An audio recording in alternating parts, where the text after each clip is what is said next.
Hello and welcome to ITV News Meridian. Tonight's headlines in the southeast. P&O Ferries to restart services from Dover after they controversially sacked 800 staff. But will the customers come back? They've really shot themselves in the foot by what they've done. I think there's going to be a lot of people that won't use them anymore, given the choice between them and any of the others, really. The man attacked in Worthing and left in a coma. 3 teenagers go on trial. Also this Monday, the solar panels and heat pumps that could save you hundreds. But experts say these energy-saving initiatives are out of reach for many homeowners. And the future for steam and why the Queen's Jubilee celebrations next June could have to change. Good evening. 5 weeks after P&O Ferries sacked 800 of its workers, the ferry company is getting ready to sail one of its ships between Dover and Calais once more. It passed safety checks on Friday and today started advertising fares across the channel. But there are question marks about the reputational damage to the company in the light of the controversy. Some people we spoke to in Dover today said they would not use P&O again. John Ryle has the latest. 39 days after the sacking without notice of hundreds of seafarers, this is the P&O vessel, the Spirit of Britain, crossing to Calais once again, without passengers, without freight, on a training exercise for the cheap agency staff that were drafted in. The manner of the dismissals by Zoom was illegal. The RMT union says P&O's plans to relaunch freight services this week, passenger services next week, means the company has got away with it. We think they got away with it to a degree because the government and the ministers have made lots of noises about what should happen to P&O and what they're going to do, but to date we've seen absolutely nothing. P&O's tactics have done huge reputational damage. Many say they'll boycott the company, choosing DFDS or Irish Ferries instead on the Dover-Calais route. Would you use them? At the moment, I don't think I would. I think they've really shot themselves in the foot by what they've done. I think there's going to be a lot of people that won't use them anymore, given the choice between them and any of the others, really. But P&O's relaunch will trigger a price war, with P&O's website today offering cross-channel deals at half the price of its rivals.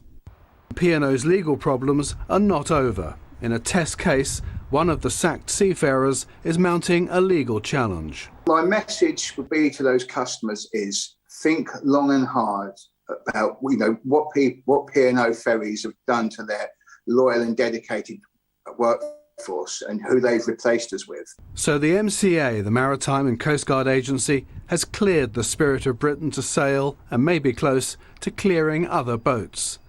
But with a price war ahead, a lot of public and political anger in play, and the MCA watching closely, the future for P&O Ferries is unlikely to be plain sailing. John Ryle, ITV News, Dover.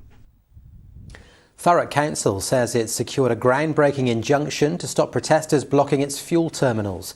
In recent weeks, 3 terminals have been targeted by environmental activists Just Stop Oil. Councillors say new powers will allow police to quickly and effectively remove anyone attempting to block sites key to national supplies. Commuter services were disrupted this morning after a lorry crashed into a rail bridge. Trains were suspended between Dover Priory and Shepherdswell following the collision in Kersney at around 7 a.m. South Eastern says trains have now resumed.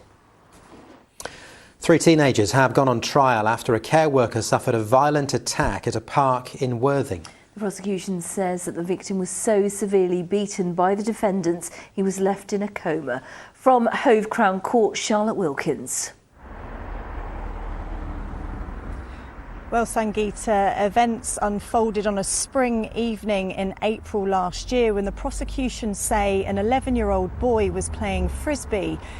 He was joined by a number of older boys, 3 of the defendants included. At the time, they were 13, 14 and 17. It's alleged that one of the boys pushed the 11-year-old to the ground and he became upset. Now, a short time later, Alan Wilson, a care worker, approached the defendants with a stick and an argument broke out. Now, the prosecution say that the victim was subjected to an extensive and violent assault by the defendants leaving him unconscious. He was taken to the Royal Sussex County Hospital in Brighton, where doctors described his injuries as catastrophic, and they didn't expect him to survive. He's since been left with life-changing brain injuries. Now, today, the jury was shown pictures of a metre-long stick or log, which was bloodied and found at the scene. They were also shown CCTV footage taken within an hour of the incident, which appears to show the defendants laughing and bragging and reenacting what had happened. It's alleged they were telling anybody who would listen what they had done. Now, the defendants, now aged 14 and 15, cannot be named for legal reasons, but the 18-year-old Harry Furlong, who was 17 at the time, all of them are expected to say that they acted in self-defence. All three are charged with grievous bodily harm with intent, and they deny the charges. The trial continues. Charlotte Wilkins reporting there. A mother from Kent says she's struggling to get her family home from New Zealand for her father's funeral because of visa delays caused by the war in Ukraine. Penny Marshall's young son doesn't yet have a passport, despite his parents applying for one 10 weeks ago. Her father died last week with his funeral planned for next week. It's disgusting. It just blows my mind that I can't get my son home. You know, I said it to the embassy, I feel like I'm in prison. Why can't you just, I've applied for this document 10 weeks ago, right? They've got everything. MPs say it should be much easier for air passengers to get refunds if their flights are delayed or cancelled. A report from the Transport Select Committee says many people struggle to get their money back in the disruption caused by the pandemic.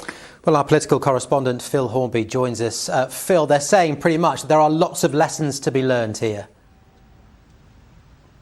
Yeah, that's right, Matt, and in particular the way the government handled the pandemic. They say if anything like that happens again, the aviation industry must be consulted by the government as well as scientists to avoid this business that we saw of the rules changing almost every other week, pretty inexplicably to some people. The report also looks to the future and says passenger numbers at our airports are picking up to near pre-pandemic levels, but they say there's still work to be done by the airports and also by the government. The chair of the Transport Select Committee is from Sussex. There is bounce back there, but it's really important that the industry has the staff and resources in place for summer so that we can cope with the additional passengers. And government has a role there. We need to speed up the vetting process for security officers. At the moment it's far too slow. So I think, again, industry and government needs to work together to deliver for passengers. Meanwhile, Phil, the government paving the way for a revolution in the way football's run.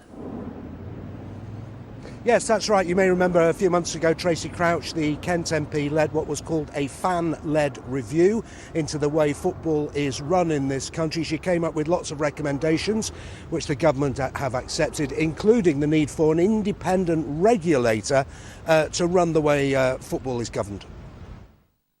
I think an independent regulator is fundamental to the reform of English football. For too long we've seen vested and conflicted interests in the running of football. I think having a completely independent regulator will make sure that the future for English football is sustained and it's secure and it can continue to grow and be the success that it is. Tracy Crouch, who had wanted the government to accept all her recommendations, so tonight she's over the moon.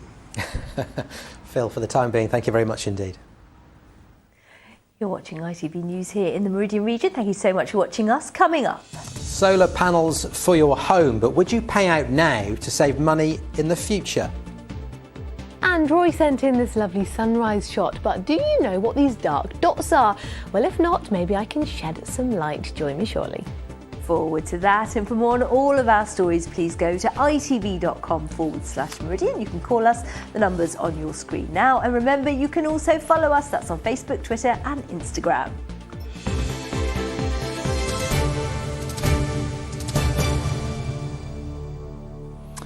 Now, if you've been thinking about a new job, would you consider looking after convicted criminals in your local community? The Ministry of Justice has launched a recruitment drive to find 40 new community payback supervisors in our region. Sarah Saunders went to the Archers community allotment in Chatham to find out just what's involved. Basically, throughout the COVID period, I got caught up in desperate times. unfortunately made a few bad decisions, and I was found with a large amount of drugs in my vehicle. When Jay was arrested, he thought he might be thrown in jail. Receiving 200 hours of community payback instead allowed him to serve his punishment around holding down his full-time job. I was grateful because I know I'm not a bad person. I know I don't belong in prison. So this was an opportunity for me to obviously serve the conviction for the crime, but also just in a sense it kind of rehabilitated me, in a sense, just being able to give back to the community, do something positive. Since COVID, there's a backlog of people needing to serve their community sentences, and the Ministry of Justice is looking for 40 new supervisors in Kent and Sussex. Supervisors like Hazel. Obviously part of that job is challenging antisocial behaviour, perhaps comments. It's important that we do that. So I have the power to send them off site, I can report them to the probation practitioner, but I generally want to get to the bottom of why they're, what's wrong. Well, you've always got to be aware of what's going on in their lives, and some of their lives are quite chaotic. Is this an easy option, and does it work? It's definitely not an easy option. I think that's definitely a misconception. It's a punishment. It's definitely hard graft. We have a lot of allotment type projects and various different projects that are manual labour. But it is a rehabilitative sentence as well. It's a lot of empowerment. These service users get a chance to learn new skills and hopefully empower them to move on with their lives to the point where we don't actually see them back. Of course, community punishments are cheaper than prison, and more than 6,000 hours a week are spent serving community sentences in Kent, Sussex and Surrey. The hope is those hours do benefit the community and keep offenders out of trouble. Sarah Saunders, ITV News, Chatham. It's now just over a month since the Chancellor delivered his spring statement designed to guide people and businesses through the cost of living crisis. Over the next 3 days, we'll be looking at whether some of those measures will make a difference. Well, the first policy in the spotlight is the decision to scrap VAT on household energy efficiency measures. Since the announcement, online searches for solar panels have jumped by 2/3, but industry experts say it still doesn't go far enough. Nick Smith reports. Britain currently has the oldest housing stock in Europe. More than 12 million homes built before the Second World War, which left untouched, are notorious for high energy costs and a high carbon footprint. But it is possible to retrofit them so they're much more efficient. This 150-year-old terraced property has gone the whole hog. With an air-to-air heat pump, solar thermal panels for warming water, and insulation, which had to be installed on top of the existing internal walls. It overhangs, so you can see from my hand that it's overlapping that much. So I lost that much space. For Rose Lewis, who lives here, she says overall it was worthwhile, but all the work came at a considerable cost. It was not easy. I didn't realise quite how disruptive it would be, and it is possible that had I known I wouldn't have done it, but having done it I am so pleased, I'm so glad. It probably won't reduce my bills because of the price going up so much, but I don't think I'm going to have to pay more. Renewable energy products have recently received a nice discount, as the Chancellor used his spring statement to call on homeowners to join the push to cut the reliance on fossil fuels. So I can announce for the next 5 years, homeowners having materials like solar panels, heat pumps or insulation installed will no longer pay 5% VAT, they will pay 0. A month on from that announcement, and Google search data shows interest in solar panels, for instance, has jumped by 2/3. JPS Renewable Energy installed solar technology here on the Isle of Sheppey, and their managing director says there's been a noticeable uptick in orders.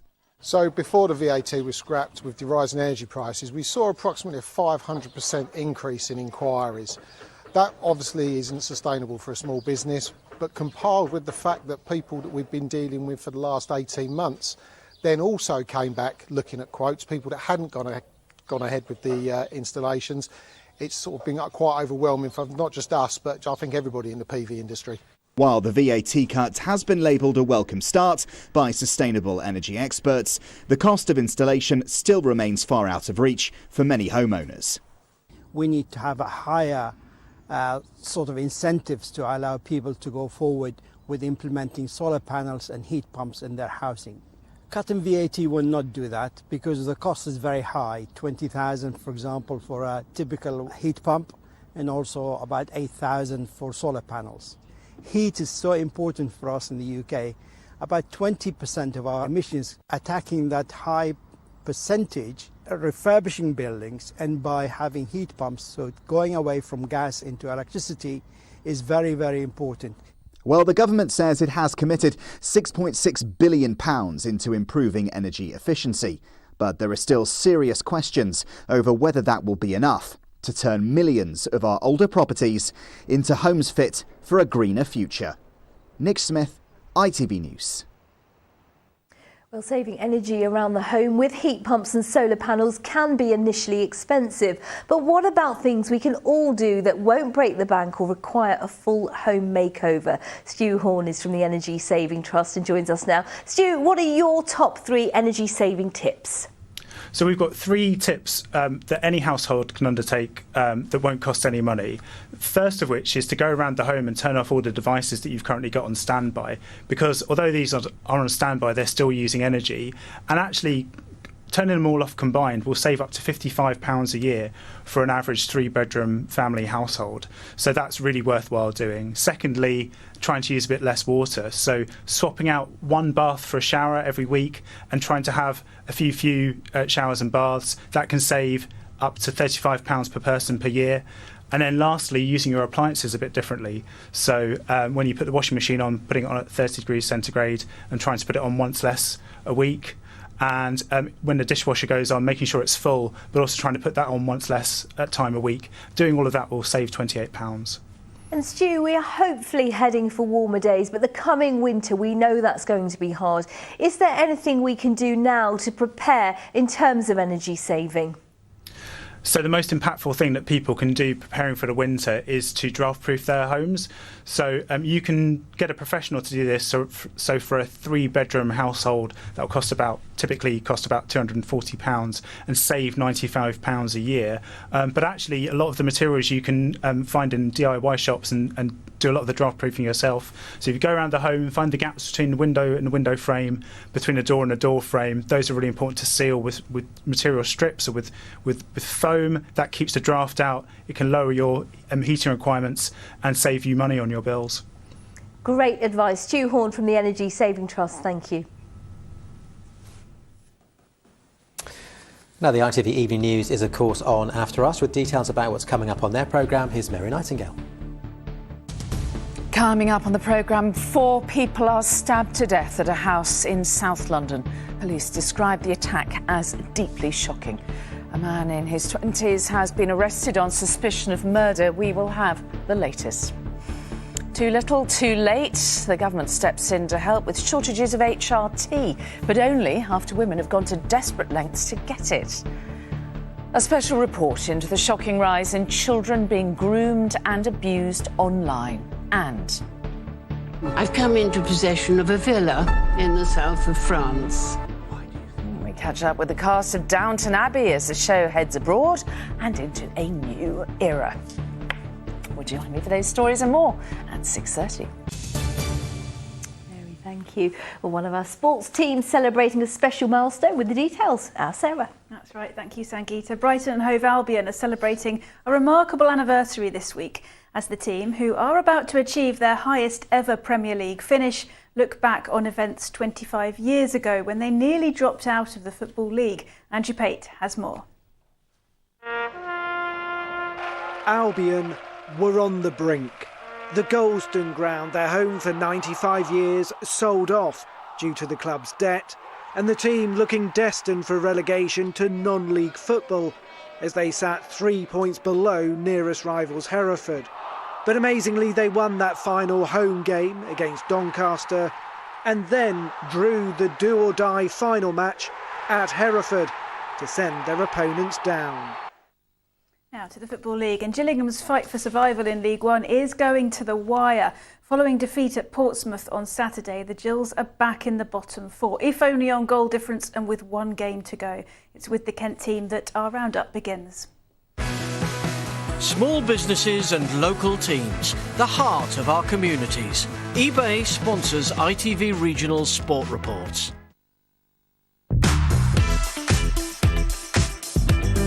The mounting tension at Gillingham, fuelled by a desperate desire to stay up against the odds, was perhaps most evident as boss Neil Harris was dismissed for dissent. Portsmouth had opened on just 4 minutes. Ryan Jackson drew the Gills level with a superb volley. Hopes were dashed though as Pompey increased their lead and in turn sent the Kent team back into the bottom four.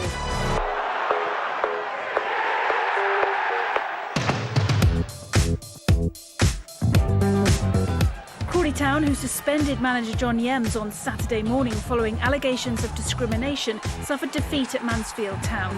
A pretty miserable few days compounded when James Tilley was shown red for his second bookable offence.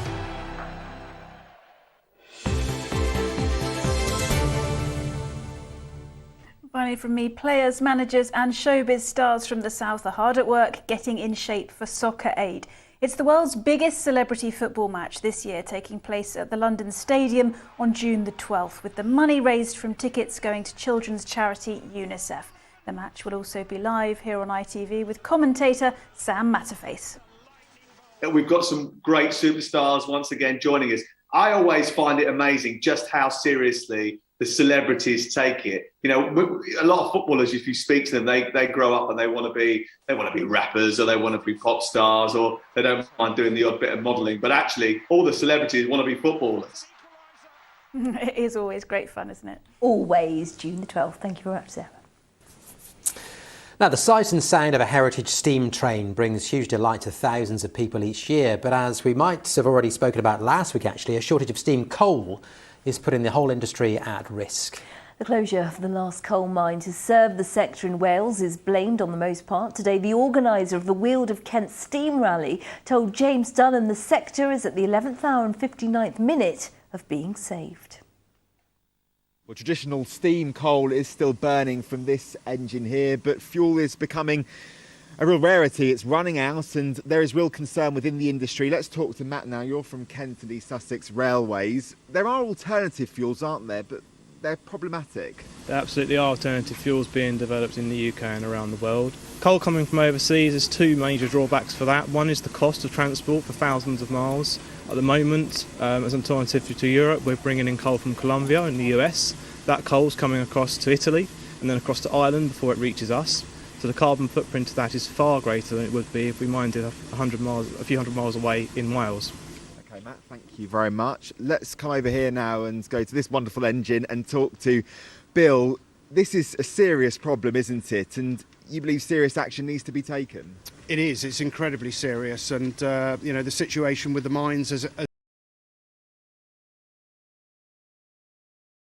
it stands now, we are within a few months.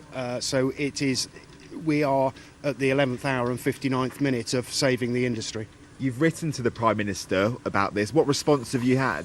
Sadly, there was absolutely zero. It is an absolute crisis now, and we have got to we've got to save our history and our heritage.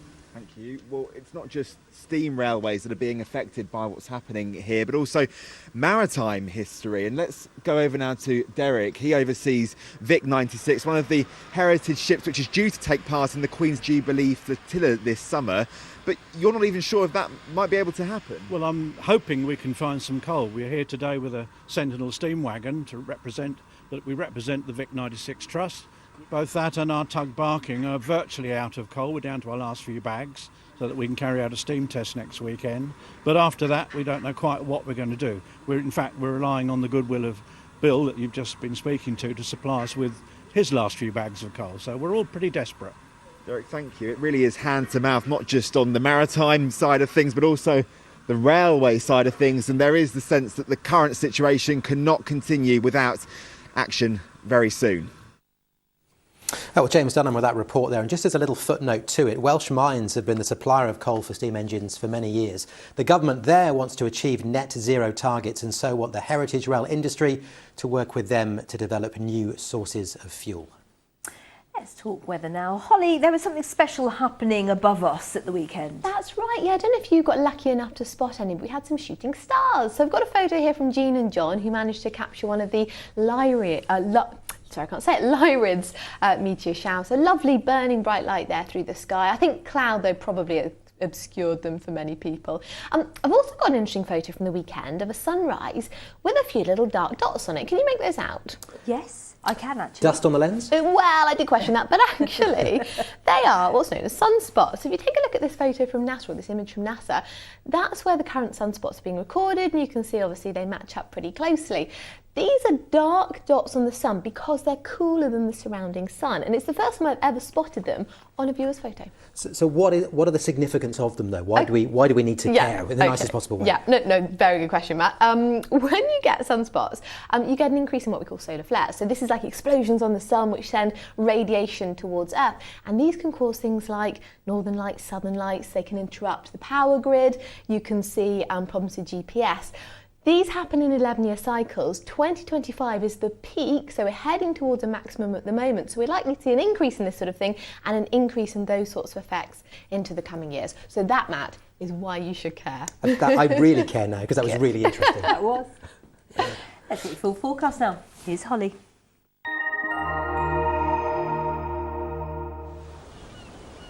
Feels like home, whatever the weather. Valent Boilers and Heat Pumps sponsors ITV Meridian Weather.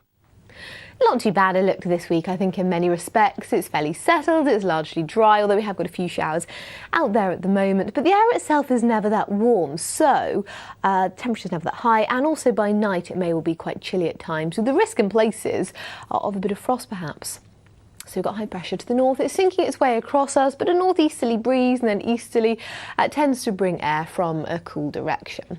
So if we zoom in to look at the detail, well, out there at the moment, still a couple of showers lurking for some, but turning largely dry as you head into the night tonight. Mostly starry skies, still this northeasterly breeze, and temperatures do take a bit of a tumble. So typical values for towns and cities, mid-single figures, but lower in the countryside, and we could in places see some grass frost, for example. Maybe a few pockets of mist and fog here and there as well. So tomorrow morning, a bit of a nippy start, then our sunshine gets to work. A bit more cloud does bubble up as we head into the afternoon, but I think it should stay dry. Still a bit of a breeze around, but lighter than today. Temperatures fairly similar. And then relatively settled into the coming days. Cloudy starts perhaps, but tending to brighten through the afternoons. But yes, some chilly nights. Valent sponsors ITV Meridian Weather.